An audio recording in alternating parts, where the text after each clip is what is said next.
Guitar capos can come in a number of different shapes, sizes, and mechanisms for attaching to your instrument, and to a lot of people who just end up with the old standard Kaiser $10 black capo, like all of us have used at this point, might be a little bit confused as to why someone could spend up to $100 on a capo. I know there's even capos that go far beyond that. At that point, it's decorative, but in between the $50 to $100 price range, there's some features that can be really nice to have. And so that's the point of this video. I just want to share what that mysterious fog around expensive capos is. I've always felt like there's 3 layers to understanding the guitar capo. There's the beginning student who sees this awesome device that allows them to play their favorite song after learning guitar a week ago. And I always have all my beginner students get this. Then we have the maybe intermediate level guitarist who's getting around the fretboard a little bit, learning his movable chords or her movable chords, and might be getting a little bit snobby saying, you shouldn't use a capo ever, you should just learn your movable chords, it's a cheat. And then of course, once you get finally past that step, there is the person who actually understands the value of having a capo. There are certain things that are always going to sound better with a capo than you could ever do without one, especially if you're trying to play in some of these odd keys.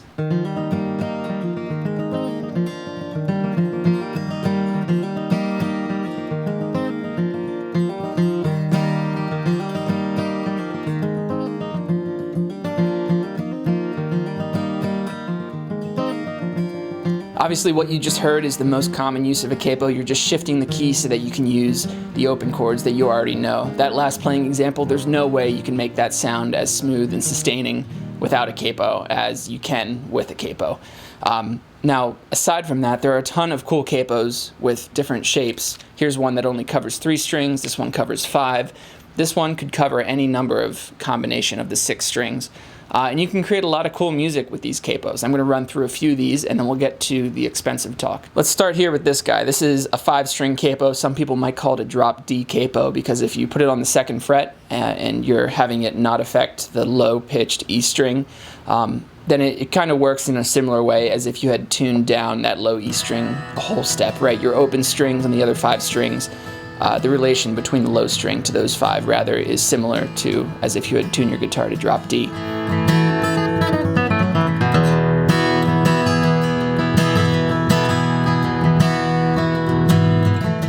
Up next we have a half capo, so this is built to cover 3 strings depending on how you set it. If you set it just like this, it'll cover the A, D, and G strings. If you set it on your guitar the other way, it'll cover the D, G, and B. Of course, remember, you can always combine capos, so if you wanted to, you could have some sort of combination of all these, and that can be a really cool thing for coming up with riffs that you wouldn't be able to play normally in standard tuning. And you have the benefit of when you go up the neck and you don't want to use open strings, then nothing really changes.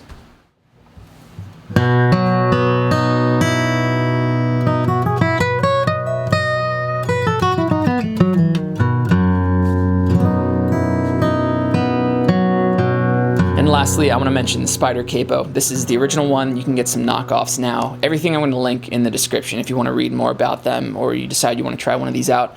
The Spider capo is unique. It can be a little bit hard to use, so you tighten it on the guitar like this, and then you choose which strings you want to depress. So in this case, none of the strings would be depressed. After you've clamped it on your guitar, maybe you want the high E and the G. So with this one, I often like to use it with another capo. Let's listen to an example.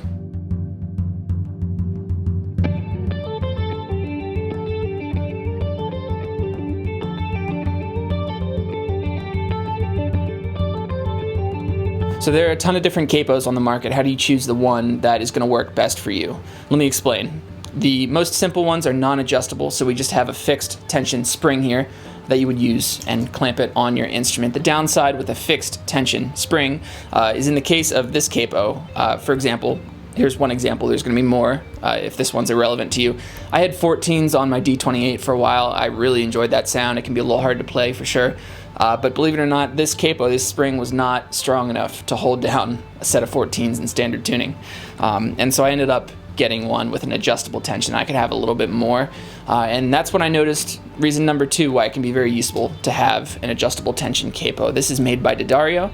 It's very nice. It's like, I want to say $60 or $70. This is the one I use most times. Now, the reason you might spring for something with, spring, no pun intended, with adjustable tension over an ordinary clamp style capo is that with this you can really dial it in and figure out the minimum tension needed to get the strings to ring clearly.